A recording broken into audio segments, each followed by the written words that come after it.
Hey guys, welcome back to my channel. I'm Sheila G, the PAC, and today I'm going to be talking all about spironolactone and its uses in dermatology. Before we get started, of course, don't forget to like, comment, and subscribe to my channel for all things dermatology. Let's go. Spironolactone is widely used off-label in dermatology to treat a number of hormonal skin conditions, including acne, female pattern hair loss, and hirsutism, which is excessive hair growth in a male-like pattern. Polycystic ovary syndrome, or PCOS, is a hormonal condition that can present with all of those findings, and I have a detailed video all about that here on my channel. Spironolactone can also be used off-label to treat something called hidradenitis suppurativa, which is a chronic inflammatory condition that involves abscess formation in folded areas of the skin. I also have a video all about that too. But today I want to talk about spironolactone and how it actually works to treat these conditions, who can and who cannot take it, and its potential side effects. Interestingly, spironolactone is originally a medication used to treat high blood pressure, and it does this by causing the kidneys to excrete more sodium and water. Because it helps to eliminate excess fluid through the urine, it is considered a diuretic. Specifically, it is a potassium-sparing diuretic, which means that potassium is not lost through the urine, and the body actually holds on to it. So I'll tell you why that's important in just a bit. So how does spironolactone actually work to treat acne, hair loss, and hirsutism?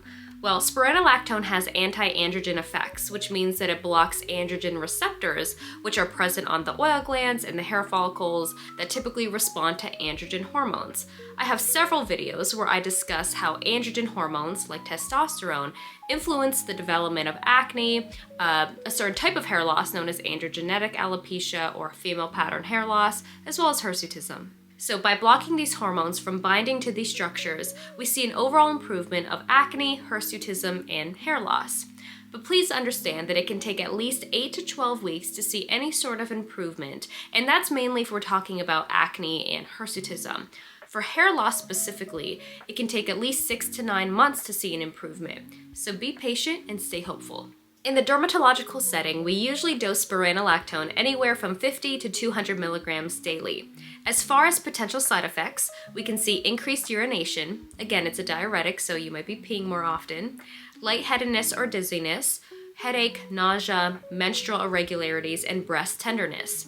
Now for males, at high doses, spironolactone may cause decreased libido, erectile dysfunction, and feminization effects like gynecomastia, which means breast enlargement. So because of that, the medication is typically reserved for female patients when addressing these concerns. It's also important that patients do not get pregnant while on the medication because of the feminization risks to a male fetus. And although it's not required, it is sometimes recommended that patients of childbearing age be on some form of contraception. Now you may be wondering, if this is a blood pressure medication, but I have normal blood pressure, is it going to affect it? Is it going to tank my blood pressure? Well, usually, in young, otherwise healthy patients with no history of blood pressure abnormalities, this medication won't significantly affect blood pressure. But be aware that it can still decrease blood pressure in some cases, and it may even cause orthostatic hypotension in some patients. And that's essentially where the blood pressure suddenly decreases when you quickly stand up, and it can cause lightheadedness and dizziness. And that is especially true of patients who are dehydrated while on the medication. So what patients absolutely cannot take this medication? Well, remember I said that this is a potassium-sparing diuretic, which means that it causes the body to retain potassium. So patients who already have high potassium, known as hyperkalemia, they should not take spironolactone as that increases their risk of dangerously high potassium levels. For young, healthy patients with no past medical history, routine potassium monitoring is not necessarily required, but it is recommended to avoid eating foods that are high in potassium, such as bananas, potatoes, and spinach. Other patients who cannot take spironolactone include those with kidney failure or kidney impairment, those with Addison disease, or those who have a known allergy or sensitivity to spironolactone.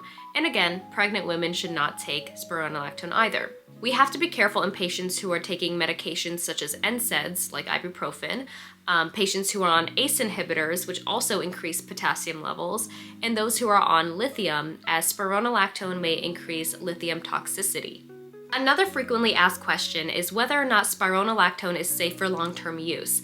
And generally speaking, yes, a lot of patients are on it for several months, if not several years. If the medication is stopped, those hormonal abnormalities tend to gradually show back up. Just know that spironolactone is definitely no cure for these conditions, but it can really help to improve these conditions while on the medication and really improve quality of life for a lot of patients. So there you have it, spironolactone and its uses in dermatology. Thank you guys so much for watching. If you have any questions, feel free to comment down below. And don't forget to like and subscribe to my channel for all things dermatology. I'll see you next time.